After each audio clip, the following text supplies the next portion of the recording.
I'd like to show you a new way to use your gilding flakes, and I've chosen our new Noble dies to frame this. It makes quite a statement, I think.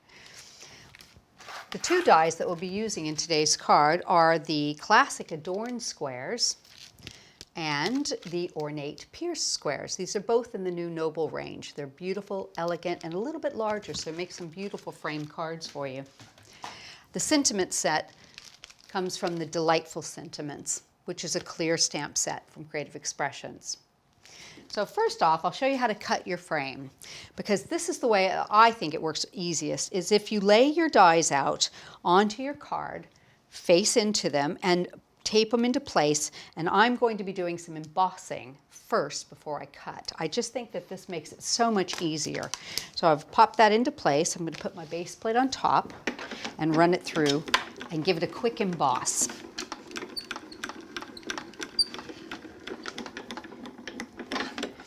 Okay, so next what we're going to do is take out this center die, which is our debossed feature. Let me get a hold of that and take off the tape.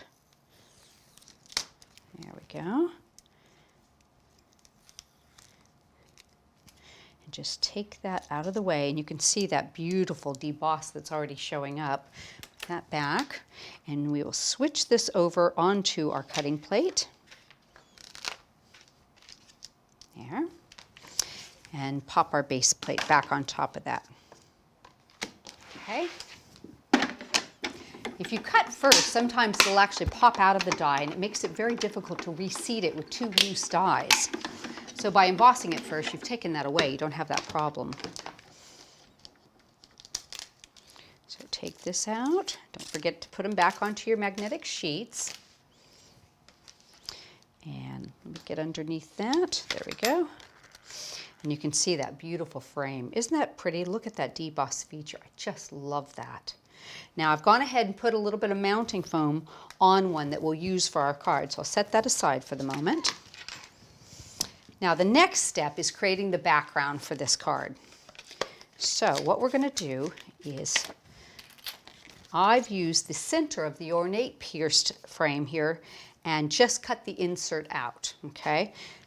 Taking a little bit of sticky adhesive sheet, I'm going to peel this off, and on the front of this, I'm going to cover it, okay? Make sure it's nice and pushed down. Get it into all those little places, okay? And if you turn this over, now you'll have the exposed adhesive on the other side. We're going to do some gilding. So bring in our gilding flakes. I'll put a little piece of copy paper underneath me. Try and keep it a little neat. Can't say I always do that. So I'm going to just take some mulled wine gilding flakes, pop them over that sticky area, and use the rub it, scrub it to kind of push that into all that exposed adhesive.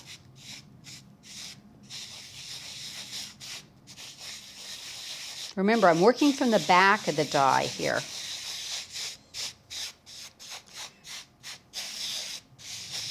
Okay, take off the extra bit.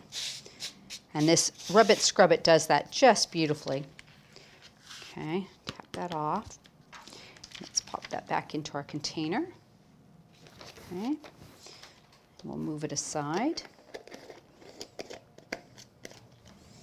And let me just move all of this extra flake out of our way here. Okay, so now what I have is the top of this still covered with this sticky piece. So what I'm going to do is remove the other piece of backing paper, exposing the adhesive. Okay. And I'm going to bring in a piece of vellum and just place this over the top. So I'll cover up all that sticky, but I've got a really unique look now. And I'm just going to use a little bit of a burnishing tool here to kind of rub it into place so you can really see that come through. You get a completely different look with the gilding flakes this way. So you'll see some of the colors come through, but they're not bright, they're not shiny, so you get a different, completely different look on them, which is lovely. Just keep working along. You can use your finger if you want to speed it up a little bit.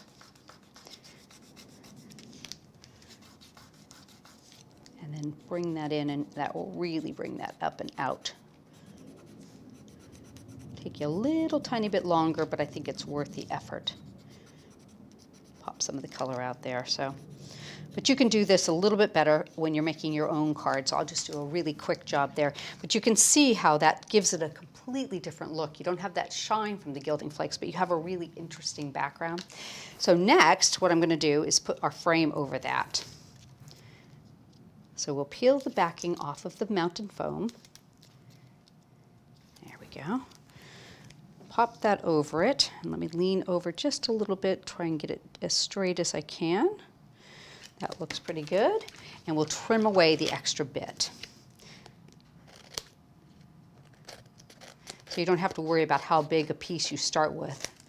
You can always cut it underneath to fit. Just make sure not to hit your frame, so kind of cut with your hands at the scissors at an angle there. Okay. A little bit of the sticky still. That looks pretty good. Tidy that up. All right, so now what I've done is I've gone ahead, done a little bit of piercing. I've matted with some gold to bring out the color with the gilding flakes, and a little bit of that chestnut brown, which I've selected for my frame. So I'm going to use some Dry's Clear Glue to glue it into place. Just add that on the back there. I've already put some pearls into place on that beautiful cut corner. Pop that into place there. Right, so now I've got a big area here for my sentiment, and I went ahead and used the center of both of the classic Adorned and the Ornate pierced because they matte and layer beautifully. And I'm just going to pop this into place. A little bit of mounting foam.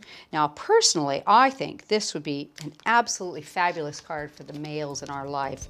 No flowers, whatnot, but you could easily change this, dress it up with some flowers, maybe a little bit more feminine of a color, and you've got something that'll work great for women too.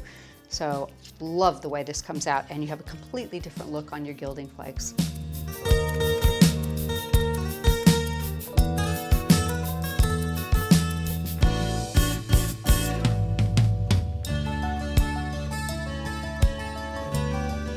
So I hope you've enjoyed today's video. You'll join us again soon. We're on the Creative Expressions YouTube channel, and there are so many there to choose from. See you soon.